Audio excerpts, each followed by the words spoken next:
নমস্কার, আমি doctor Chinmayanandanath, consultant physician and diabetologist. আমি আজকে আপনাদেরকে বলবো ইউরিনারি ট্র্যাক্ট ইনফেকশন নিয়ে।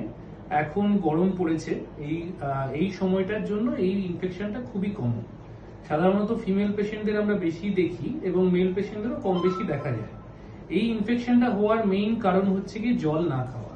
এই গরমের সময় ডিহাইড্রেশন হয়, কারণ আমরা রোদ্দুরে যাই বা বাইরে ঘুরি বা বাইরে যেখানেই থাকি না কেন আমাদের প্রচন্ড ঘাম হয়।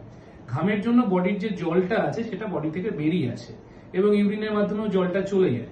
তার জন্য যেটা হয়, বডি ডিহাইড্রেটেড হয়, বডির জলের মাত্রা কমে যায় এবং তার ফলে ইউরিনটা হাই কালার হয় এবং ইউরিনের সঙ্গে সঙ্গে ইউরিনটা পাতলা থাকে না, ভারী হয়ে যায়। তার জন্যই মেইনলি ইনফেকশনটা চলে আসে। এবং তাছাড়াও বিভিন্ন পাবলিক টয়লেটে বা বিভিন্ন জায়গায় টয়লেট করার জন্য ওখান থেকে অনেক সময় ইনফেকশনটা চলে আসে। তো আমার মেইন উদ্দেশ্য সেটা হচ্ছে ইউরিন ইনফেকশন কিভাবে প্রিভেন্ট করবে। তো ইউরিন ইনফেকশন প্রিভেন্ট করার জন্য প্রথমত হাইড্রেটেড থাকতে হবে। হাইড্রেটেড থাকার জন্য প্রচুর পরিমাণে জল খেতে হবে। নর্মাল পেশেন্ট যাদের ফ্লুইড রেস্ট্রিকশন নেই বা কোনো কারণে জল কম খেতে বলা আছে, সেরকম ইনস্ট্রাকশন নেই, তারা মোটামুটি 2 থেকে 3 লিটার জল মিনিমাম খাবেন। যদি প্রচন্ড গরমের মধ্যে কাজ করতে হয় বা প্রচুর ঘাম হয়, সেক্ষেত্রে আমি বলবো 3 থেকে 4 লিটার জল সারাদিনে খেতে এবং প্রপার হাইজিন মেনটেন করতে, যেখানে সেখানে ইউরিন পাস না করা, পাবলিক টয়লেট গুলোকে যতটা পারা যায় অ্যাভয়েড করা, হ্যাঁ। আর হচ্ছে প্রচুর পরিমাণে ফল এবং রসালো খাবার যেগুলো আছে সেগুলো খেতে হবে।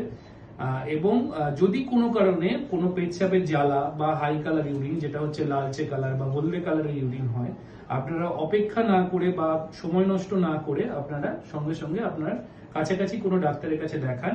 এবং যদি ইউরিন ইনফেকশন হয় তাহলে প্রপার অ্যান্টিবায়োটিক খাবেন। আপনারা নিজে থেকে ওষুধ না খাওয়াই ভালো, কারণ ইউরিন ইনফেকশন প্রচুর আমাদের পাই আমরা রেজিস্ট্যান্ট কেস। তো সেক্ষেত্রে অ্যান্টিবায়োটিকটা ডাক্তারের পরামর্শ নিয়েই খাওয়াটা উচিত। আর ইউরিন হালকা রাখার জন্য চাইলে বিভিন্ন রকম অ্যালকালাইজার ওভার দ্য কাউন্টার অ্যাভেলেবেল আছে, আপনারা চাইলে খেতে পারেন। খুব একটা বেশি সাইড এফেক্ট কিছু নেই, বরং আপনার ইউরিনে যদি হালকা জ্বালা ঠালা থাকে সেগুলোতে উপকার পাবেন। জলের সঙ্গে গুলে 10 থেকে 15 ml সারাদিনে 2 বেলা করে খেলেই যথেষ্ট। Thank you.